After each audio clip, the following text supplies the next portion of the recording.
Hello সবাইকে, আমার আরেকটি ব্লগে তোমাদের স্বাগত। বিয়ের পর পর ঘুরতে যাওয়ার কিন্তু মজাই আলাদা, কারণ বিয়ের পরে সাজগোজটা থাকে একদমই অন্যরকম।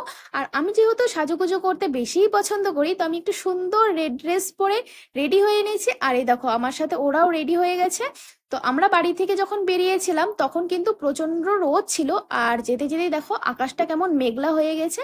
আর আমরা খুব সুন্দর একটা গ্রামের ভিতর দিয়ে যাচ্ছিলাম। তো আমরা আজকে একটি নতুন জায়গায় যাব, ওই জায়গাটায় তোমরা কে কে গেছো অবশ্যই কিন্তু কমেন্ট করে জানিও। তো আমরা যেতে যেতেই আমাদের খুব খিদে পেয়ে গেছিল, কারণ আমরা সকালবেলা বেরিয়েছিলাম অনেক, আর বাড়ি থেকে তেমন কেউ খাওয়া দাওয়া করে বের হয়নি। তারপর আমরা সবাই মিলে চাউমিন মোমো সবকিছু খেলাম। আর এখানে প্রীতি আমাকে জিজ্ঞেস করছিল যে কেমন হয়েছে খেতে, আমি বলছিলাম দারুণ টেস্টি হয়েছে। তো খাওয়া দাওয়া তো কমপ্লিট, কিন্তু একটু মেকআপ তো করতেই হবে। যাই হোক, আর আমরা আজকে গিয়েছি এই হেভেন ভ্যালিতে। তো তোমরা নিশ্চয়ই অনেকে ফেসবুক ইনস্টাগ্রাম সব জায়গায় এই জায়গাটার ভিডিও দেখেছো, তো ভাবলাম আমরাও চলে যাই এই সুন্দর জায়গাটায়।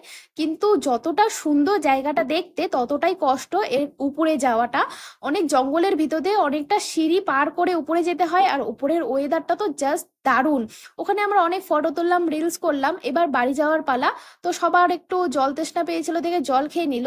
আর তারপরে বাড়ি আসার পথে আমরা রংটংয়ে একটি রেস্টুরেন্টে দাঁড়িয়েছিলাম। ওখানে সবাই মিলে বসে একটু গল্প করলাম, চা খেলাম, মোমো খেলাম।